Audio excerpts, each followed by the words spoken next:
Seja bem-vindo ao módulo número 2 do curso de Como Começar um Negócio de Viagens no Instagram. Vou fazer uma recapitulação rápida do módulo número 1 pra gente entrar de cabeça nos conceitos do módulo número 2. Então a gente viu no módulo número 1 por que o Instagram é uma rede social importante e qual é a diferença dela para as outras redes sociais. A gente falou sobre como você pode criar um nome e uma bio atrativos para o seu Instagram.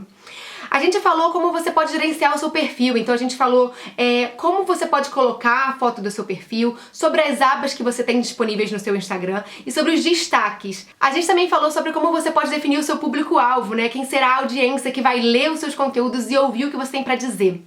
A gente também falou sobre o seu diferencial, como você pode encontrar o seu diferencial e quais seriam as razões pelas quais você quer compartilhar os seus conteúdos. A gente também falou como você pode acompanhar as tendências de mercado, né? Então, várias dicas de como você pode ficar na crista da onda aí desse mercado de viagens. E por último, a gente deu uma dica para quem quer começar um negócio de viagens no Instagram agora. Então, se você ainda não viu o módulo número 1, eu super recomendo que você assista primeiro o módulo número 1 para entrar de cabeça no módulo número 2. Vamos falar do módulo número 2, que é como se conectar com a sua audiência. Vou fazer um overview do que a gente vai ver nesse módulo e depois a gente vai aprofundando cada um desses tópicos. O primeiro assunto que a gente vai abordar nesse módulo é como criar identificação com o seu público, como descobrir o que eles querem ler e ouvir. Depois a gente vai falar sobre a definição da sua linguagem e por último eu vou falar um pouquinho sobre Vida Mochileira, como foi o processo para eu criar o meu blog e o meu Instagram. Bom, vamos falar então como criar identificação com o seu público e descobrir o que eles querem ler e ouvir. No módulo número 1, a gente falou como você pode identificar o seu público-alvo, como entender quem são as pessoas que vão consumir o seu conteúdo. Mas nessa etapa do processo, eu preciso que você conheça o seu público profundamente. Eu preciso que você entenda tão bem quem é o seu público que vai parecer que essas pessoas são suas amigas, porque você sabe exatamente a mensagem que essas pessoas precisam receber. E aí a primeira coisa que você precisa fazer, se você ainda não fez quando a gente comentou isso no módulo número 1, é que você precisa entender quais são as dores que o seu público vive, quais são os medos dessas pessoas, né? Quais são as barreiras que elas estão vivendo no momento. Então, é medo de viajar sozinho, é medo de não conseguir fazer uma viagem internacional, é dificuldade de aprender outra língua. Quais são os medos, né? As dores, quais são as barreiras que o seu público está vivendo nesse momento. E aí depois você precisa entender aonde o seu público quer chegar. Então, quais são os objetivos dessas pessoas, né? Quais são as mudanças que essas pessoas querem ver na vida delas? Então, é praticar o desapego, é uma injeção de coragem, é mais determinação, é mais foco. O que essas pessoas estão buscando? Bom, e aí como a gente falou no módulo número 1, se você ainda tem muita dificuldade de entender profundamente quem é o seu público, né? O que eles querem consumir, quais são as dores, quais são os medos, né? Quais são os objetivos dessas pessoas, se usa como exemplo da persona que você quer atrair.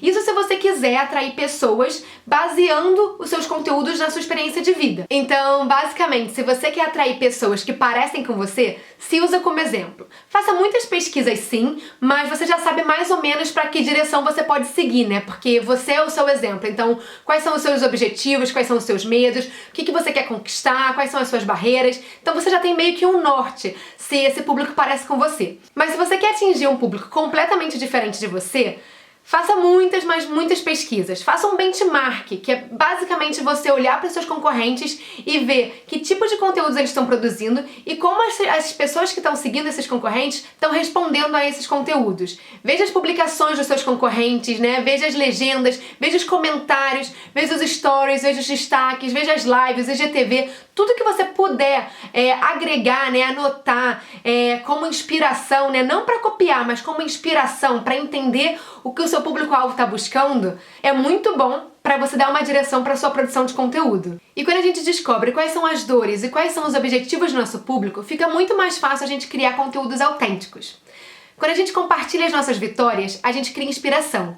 Mas quando a gente compartilha os nossos medos, os nossos perrengues, os nossos fracassos, os nossos aprendizados e a nossa persistência na busca da realização do nosso sonho, a gente cria conexão, a gente cria identificação com o nosso público, que vê na nossa história um exemplo de que pode dar certo para eles também. E assim, a gente humaniza e tangibiliza o nosso conteúdo. E as pessoas tendem a se conectar com muito mais facilidade pelos nossos tropeços do que pelas nossas vitórias. Vou até dar um exemplo do próprio Vida Mochileira que aconteceu em janeiro de 2019. Eu perdi o meu voo, foi a primeira vez que eu perdi o voo na vida e eu perdi por causa do horário da passagem, que era meia-noite. Eu fiquei confusa se era meia-noite do dia 18 ou meia-noite do dia 19 e acabei perdendo a passagem, tive que pagar outra passagem. E aí eu decidi compartilhar isso nos stories para alertar os meus seguidores, né, quem tivesse o mesmo tipo de voo, né, meia-noite.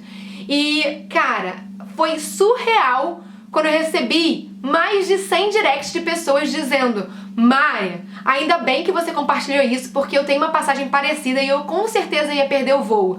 Outras pessoas também vieram me falar, tipo, caraca, eu achei que só tivesse acontecido comigo, mas que bom que eu vejo que outras pessoas, até especialistas em viagens como você, também passam pela mesma situação.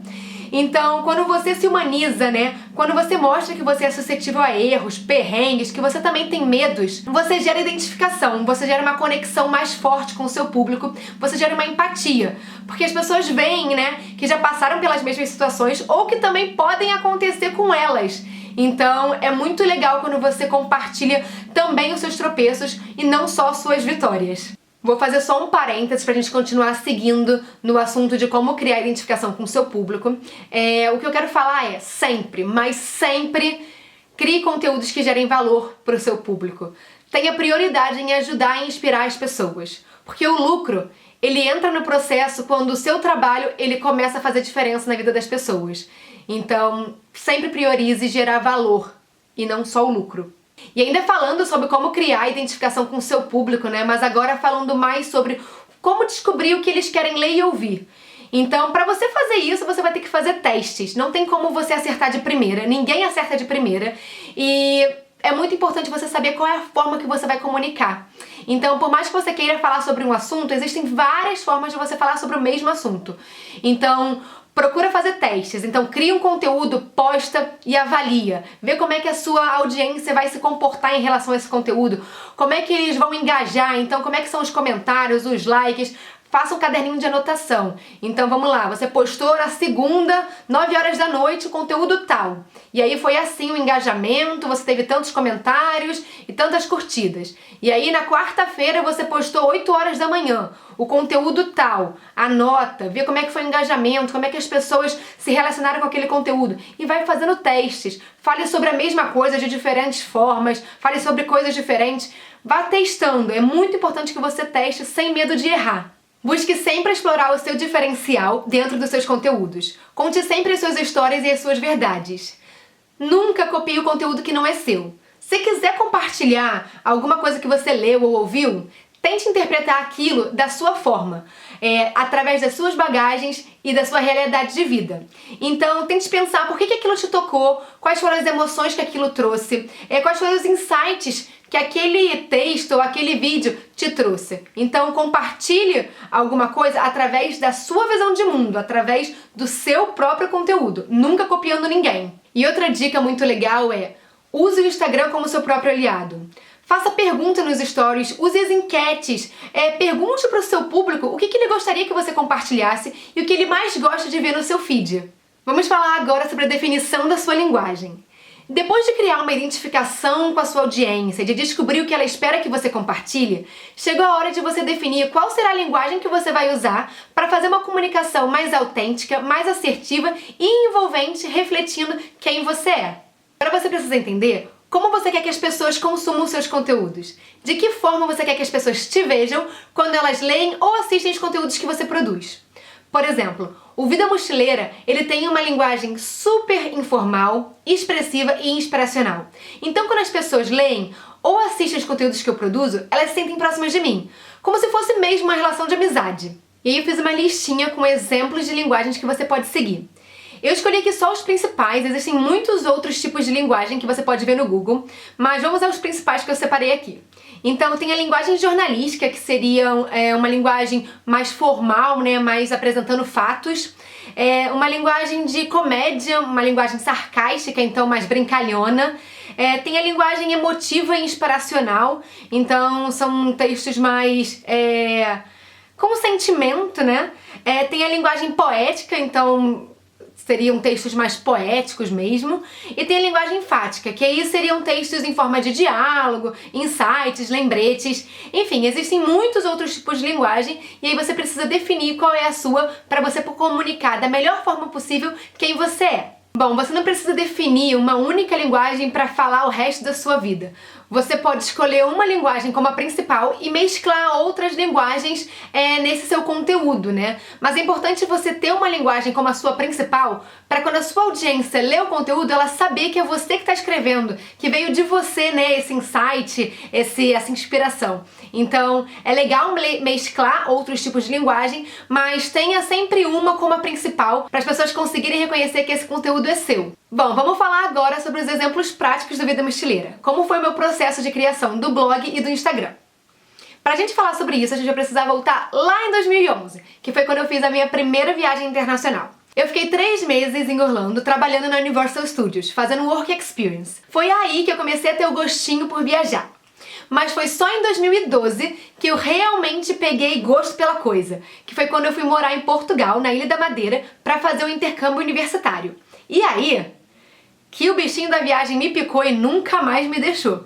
Porque eu fiz vários mochilões pela Europa e foi a partir daí que eu comecei a pegar bagagem, né? Pegar conhecimento, pegar experiências mesmo de viagem para poder compartilhar. E aí foi quando eu reparei que eu realmente gostava de planejar as minhas próprias viagens. Eu gostava de fazer os meus roteiros, de fazer as minhas planilhas de gastos.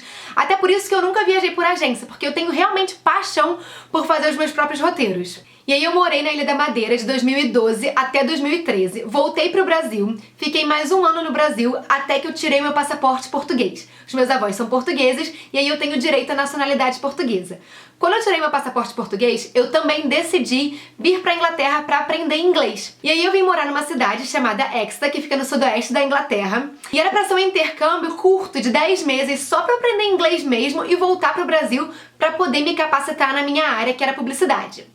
Mas aí, nesse meio do caminho, eu conheci o meu atual noivo, que é um tcheco, e eu tô já morando na Inglaterra já há 4 anos. Na mesma cidade, inclusive. E aí, quando eu de fato decidi vir pra Inglaterra, eu decidi também criar um Instagram chamado Mari pelo Mundo, que era onde eu ia compartilhar as minhas experiências, né, vivendo aqui nas terras da rainha, fazendo as viagens que eu queria fazer com os meus amigos e com a minha família. Era basicamente esse o intuito do Mari pelo Mundo. E aí, que nesse meio do caminho, em 2015, eu postava, muito raramente, porque eu tava tão focada em aprender inglês, em viver, né, o lifestyle aqui da Inglaterra, que eu comecei a não postar muito. Era pra postar com mais frequência, mas ficou meio que jogado, assim. E aí, no finalzinho de 2015, eu comecei a postar mais, e só em 2016 que eu realmente comecei a olhar pro Instagram com uma forma mais... com um pouquinho mais de carinho, vamos dizer assim. Porque foi no início de 2016 que eu e uma amiga a gente decidiu fazer um mochilão de 23 dias pela América Latina. Isso incluía Bolívia, Chile e Peru. E aí, quando a gente começou a fazer, né, o planejamento da viagem, começar a procurar horários de transporte, horário dos passeios, começar a montar mesmo um roteiro, a gente sentiu muita dificuldade. Primeiro porque tinha a crença de que a América Latina ia ser um lugar super perigoso, né, esses países iam ser super perigosos e seríamos 2 mulheres viajando sozinhas. E aí a gente queria ter mais informação, a gente queria saber se era seguro, por exemplo, chegar na rodoviária 4 da manhã. Se era seguro, por exemplo, fazer uma viagem entre cidades de ônibus, né? Saindo de uma cidade na Bolívia, indo parar em outra. Era seguro isso? Os ônibus, tinham essa segurança, passavam essa segurança e a gente não conseguia achar informação nenhuma. Até que depois de muito procurar, 1 mês e meio procurando, assim, a gente começou a organizar o nosso roteiro no final de janeiro e a gente passou fevereiro inteiro procurando, março também procurando ali, muitas informações, e foi quando a gente achou um roteiro no mochileiros.com do Rodrigo, que eu sou muito grata a ele, a gente virou até super amigos, que contava o roteiro super detalhado. E aí foi vendo essa lacuna que eu pensei assim, nossa, que interessante essa questão de diários de viagem, roteiros mais detalhados, porque a princípio todos os blogs que eu entrava só pontuavam assim as coisas que você tinha que fazer, né, nos lugares, melhor época pra ir, mas não contavam detalhes, não passavam emoção, era sempre muito formal, era sempre muito topificado, né, aquelas informações ali, e era isso, não tinha emoção, não tinha ali um envolvimento, né. Então eu fui pra minha viagem, eu e a minha amiga fomos pra nossa viagem da América Latina e eu comecei a anotar tudo. Aonde a gente ia, eu ia anotando o horário que a gente chegava, o horário que a gente saía, quanto tempo de duração, os valores, se era seguro, se não era, com quais eram as agências que a gente tinha feito os passeios, quais eram os hostels que a gente tinha ficado, quais eram os descontos que a gente tinha conseguido. Enfim, eu comecei a anotar tudo. E aí, foi quando eu voltei da viagem, quando eu cheguei no Brasil em 2016, que eu decidi criar o Vida Mochileira, o blog Vida Mochileira. Mas aí tem uma coisa curiosa, em 2016 eu mudei o nome do Mari pelo Mundo pra Vida de Mochileira. E esse nome ficou Vida de Mochileira até a viagem da América Latina, quando conversando com alguns amigos que eu tinha feito na viagem, eles falaram assim: Mari, Vida de Mochileira é muito segmentado, parece que você tá falando só com mulheres, né, ou que você vive mochilando. E eu não vivo mochilando, né? Eu não sou nômade. Eu tenho a minha casa, eu faço viagens do estilo low cost e volto. E aí, conversando, tendo vários brainstorms assim com essa galera que eu conheci, eu falei assim: por que você não bota de uma forma generalizada, né? Vida mochileira. Como se a sua vida fosse sempre um mochilão. E eu falei assim, gente, que coisa interessante. Tá aí, vai ser Vida Mochileira. E aí eu lembro como se fosse hoje, a gente estava em Copacabana, correndo pra pegar o ônibus. Eu peguei o Wi-Fi do hotel que a gente tava, a gente não tava mais hospedado no hotel, mas eu ainda tava conectada no Wi-Fi. A gente tava passando em frente, e aí os meus amigos continuaram correndo, porque a gente tava quase perdendo o ônibus. Eu parei ali pra mudar o nome, antes que alguém pegasse o nome, né, esse perfil Vida Mochileira, porque eu ia ficar sem internet por quase um dia. Então eu falei, não, essa é a hora. O insight veio hoje, é agora que eu tenho que aproveitar. E aí eu mudei o nome do Instagram, assim, no meio da rua, em Copacabana. E até hoje é o nome, eu super me identifico, eu acho que tem tudo a ver com o público que eu tô lidando, tem tudo a ver com a minha pessoa, com o estilo de viagem que eu gosto de fazer. Então, foi assim que eu criei o nome Vida Mochileira e foi assim que surgiu a ideia, né? Surgiu a lacuna para preencher no segmento de viagens. Então foi assim que eu criei o blog Vida Mochileira, que foi exatamente em junho de 2016. Eu voltei dessa viagem no finalzinho de abril e passei maio inteiro pensando, arquitetando como que seria, né? Tudo isso que a gente falou no módulo 1 e parte agora do módulo 2, eu vim arquitetando maio, fiquei o mês inteiro pensando sobre essas coisas. Então, fiz lá o meu caderninho, tenho até hoje esse caderno que vira e mexe eu abro pra ver certas anotações que eu fiz, desde o momento que eu criei, né, que eu pensei em toda a definição do conceito do Vida Mochileira, do nome, do público-alvo, enfim, tudo. Ainda tenho isso até hoje, por isso que é muito importante que vocês tenham isso anotado num caderno pra você deixar fluir mesmo a criatividade. E aí, em maio eu também conversei com uma amiga que é designer, eu falei assim, e tem como você criar a minha logo? E a gente criou juntas a logo, a gente chegou nessas cores, chegamos nessas setinhas, né? Chegamos nessa fonte juntas e assim, hoje o Vida Mochileira, ele super define quem eu sou, tanto através das cores quanto através da fonte. E foi a partir disso que eu comecei a dar mais cara pro Vida Mochileira, né? Em termos de identidade visual. E agora falando sobre o blog. Na verdade não fui eu que desenvolvi a plataforma do Vida Mochileira.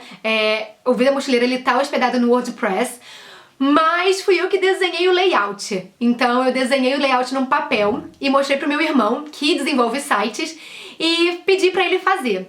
Eu nem tentei me aventurar a aprender a fazer um site, porque eu pensei assim, cara, eu sou zero à esquerda nisso. O meu irmão se ofereceu pra me ajudar nessa criação do layout, né, do blog.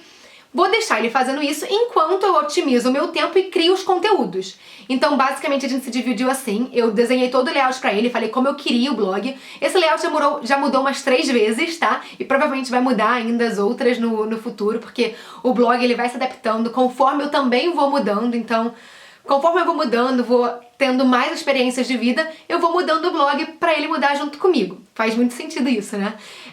Porque o blog, ele é parte de mim. Então, nada mais justo do que quando eu mudo, ele mudar também.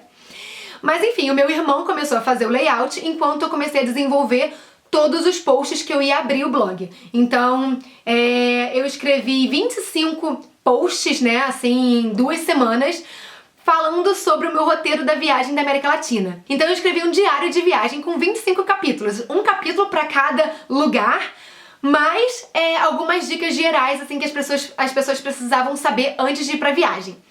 E aí, quando o blog estava pronto, meu irmão me ensinou a como postar. Então ele me ensinou como abrir lá, né, um novo post, como botar título, como botar o texto, fotos, enfim, ele me ensinou a fazer essa parte mais técnica da postagem. E desde então eu faço isso sozinha. Meu irmão nunca postou nenhum post, tudo sou eu que faço. Ele só desenvolveu mesmo o layout. E aí fica essa dica pra você. Se você também não sabe como fazer isso, não sabe como desenvolver um site ou um blog, vale muito mais a pena você pagar, né, investir o seu dinheiro em alguém que faça isso com muito mais rapidez e qualidade do que você, e aí você investe o seu tempo, né, otimiza o seu tempo criando os conteúdos para abrir o seu blog. Então, eu sei que esse curso não é sobre blog, né, é sobre Instagram, mas eu queria dar pra vocês mais ou menos o processo que foi a criação do meu blog, porque isso interfere muito em como eu me porto no Instagram. Porque, na verdade, as minhas mídias são todas conectadas. Então, o Instagram se conecta com o meu YouTube, que se conecta com o meu blog, que se conecta com o meu LinkedIn, que se conecta com o meu Pinterest. Então, todos os meus canais são conectados. Então, eu queria só falar rapidinho sobre o blog, porque eu acho que é importante. Até porque, se você decidir fazer um blog, já tá aí um bônus nesse curso, né? Então, assim, quando eu lancei o blog, eu já lancei o blog, assim, com 5, 6 posts e depois fui postando semanalmente. Então, eu já tinha 5, 6 posts da América Latina, eu tinha feito uns posts inspiracionais, umas cartas de viagem, também tinha postado. No total de posts, eu abri o blog com mais ou menos 15 posts.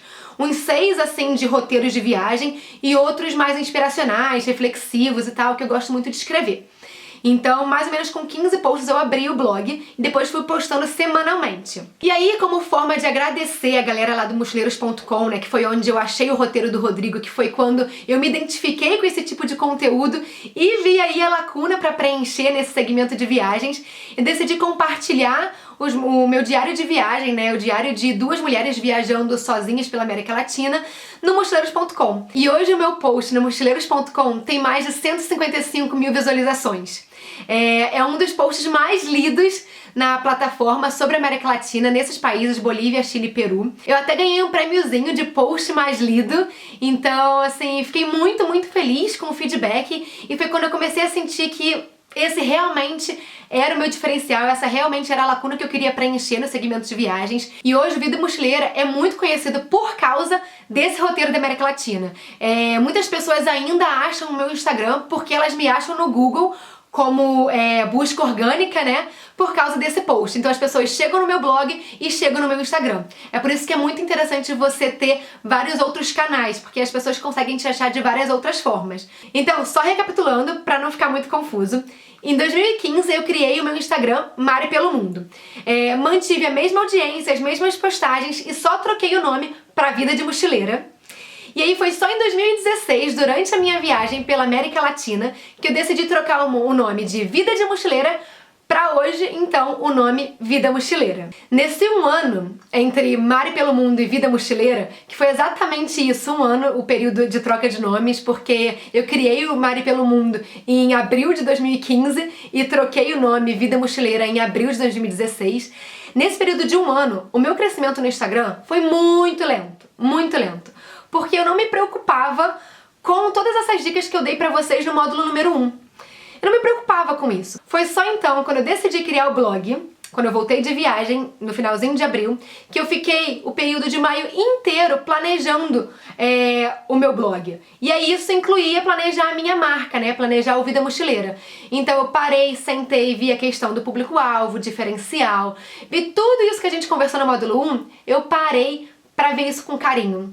Então foi a partir de junho de 2016, junto com o blog, que eu comecei a olhar para o Instagram de uma forma diferente. Comecei a aplicar todas essas dicas que eu dei para vocês no módulo 1, 2 e que eu vou dar em todos os outros módulos, eu comecei a aplicar isso de fato no meu Instagram, olhando para o Instagram agora como um potencial para um futuro negócio. Eu ainda não pensava que eu ia tornar o Vida Mochileira um negócio de viagem, mas eu sabia que tinha potencial naquilo. Então eu decidi olhar com mais carinho e comecei a me comprometer mais com os conteúdos. Comecei a ter mais frequência, comecei a gerar mais valor e aí com isso a minha audiência foi crescendo um pouco mais rápido. Mas foi só em 2017 que meu Instagram alavancou de vez. Por coincidência, eu tava indo passar férias na Tailândia. Em março de 2017, eu fui com o meu noivo passar umas férias, 15, 16 dias na Tailândia. E a coincidência foi que 2017 foi o ano que mais brasileiros viajaram pra Tailândia. O termo Tailândia estava tão em alta que o meu Instagram, que era pequenininho, estava sendo buscado por outras pessoas. Então foi a partir dessa viagem para Tailândia em 2017 que meu Instagram realmente alavancou. As pessoas começaram a ver o conteúdo que eu produzia, começaram a gostar, começaram a me indicar para outras pessoas, né, para os amigos. E eu comecei a crescer muito rápido. 2017 foi um ano que o Vida Mochileira, assim, cresceu de uma forma inimaginável por causa dessa viagem da Tailândia e por causa de todos os outros conteúdos que eu tava criando no blog. Então, de novo, as pessoas procuravam por Tailândia, já que a procura pelo termo estava muito alta. Elas procuravam pelo termo Tailândia no Google, achavam meu blog e com isso acabavam achando meu Instagram, já que em todos os posts do meu blog eu boto lá para as pessoas me seguirem no Instagram. Isso pode inclusive ser uma dica para você. Eu particularmente não gosto de escolher os meus destinos assim. Foi uma coincidência eu ter ido pra Tailândia na mesma época que o termo estava tão em alta. Mas muita gente, eu conheço muitos blogueiros de viagem que escolhem os destinos assim, escolhendo pelo destino que tá mais em alta, né? Então, se tá todo mundo falando da Rússia, eu vou pra Rússia. Se tá todo mundo falando do Atacama, eu vou pro Atacama. Se tá todo mundo falando da Índia, eu vou pra Índia. Mais ou menos assim que alguns blogueiros escolhem os destinos que eles vão viajar, mas eu nunca escolho um destino me baseando se o termo tá em alta ou não. E eu acho que isso vem de você, isso com certeza é uma ótima dica para quem quer alavancar rápido o Instagram, é ir para destinos onde o termo tá muito em alta, mas como você vai escolher o destino da sua viagem fica a seu critério. Eu particularmente gosto de escolher os meus destinos não porque o termo tá em alta, e sim porque eu realmente quero conhecer aquele lugar. E aí, como eu falei pra vocês, 2017 foi um ano muito bom pra Vida Mochileira, ele foi crescendo assim numa exponencial muito boa, mas foi em 2018 que ele bombou pra caraca. Porque a gente gostou tanto da Tailândia e a gente fez alguns amigos enquanto a gente estava fazendo essa viagem de férias, né? Que a gente decidiu morar na Tailândia por 3 meses. Eu e o meu noivo, a gente decidiu fazer um curso de mergulho na Tailândia e moramos em Koh Phi Phi, uma das ilhas mais famosas da Tailândia, que tem aquela praia chamada Maya Bay, que é famosa por causa do filme do Leonardo DiCaprio chamado A Praia. E aí, basicamente, eu contei, né, como foi essa experiência de fazer um curso de mergulho, como foi essa experiência de morar na Tailândia. Então, muita gente chegou através do meu Instagram buscando o termo Tailândia, mas também mergulho em Koh Phi Phi, mergulhos na Tailândia. E aí, com isso, eu fui fidelizando ainda mais a minha audiência, porque eles começaram a seguir, né, os meus stories como se fosse mesmo um diário de viagem. Então, nossa, como deve ser morar na Tailândia? Eles abriam lá e tava a Mari falando como era vivenciar, né, essa oportunidade de fazer um curso de mergulho na Tailândia e morar, né, vivenciar toda essa cultura por 3 meses. E aí, além desse período de 3 meses que eu morei na Tailândia em 2018, eu também morei 4 meses no Brasil. Pra quem não sabe, eu moro de fato aqui na Inglaterra, mas em 2018 eu fui visitar a minha família e fiquei por 4 meses lá. Eu moro no Brasil, no Rio de Janeiro, e aí eu fiz várias viagens. Fui pra São Paulo, São Tomé das Letras, Capitólio, Paraty, e com isso eu fui ganhando mais seguidores, mais visibilidade, mais audiência, mais engajamento. Então em 2018 também foi um crescimento muito bom pro Vida Mochileira, e agora em 2019 o meu crescimento continua bem positivo. Inclusive vão ter várias coisas que vão mudar na minha rotina enquanto produtora de conteúdo, e eu tenho certeza que isso vai ajudar ainda mais o meu crescimento na rede social do Instagram. Hoje, além de dicas de viagens detalhadas, como por exemplo, como chegar em algum lugar, o que fazer, quanto gastar, os horários das atrações, dos transportes, o Vida Mochileira, né, tanto o blog quanto o Instagram e o YouTube, ele se tornou uma plataforma onde eu compartilho as minhas inspirações de viagem. Então, eu também compartilho textos que buscam fazer com que a minha audiência reflita sobre algum assunto determinado. Eu compartilho dicas gerais de viagem, então dicas de bagagem, dicas de acessórios, dicas de passaporte. E eu compartilho também muito sobre o meu desenvolvimento pessoal através das viagens. E assim acaba o nosso módulo número 2 do curso de Como Começar um Negócio de Viagens no Instagram. Eu espero que todos os conteúdos desse módulo possa ter te ajudado a começar o seu negócio no Instagram hoje. E se você tiver qualquer dúvida, deixa aqui nos comentários que eu ou a equipe da Worldpackers vamos responder. A gente se vê no módulo número 3. Tchau, tchau!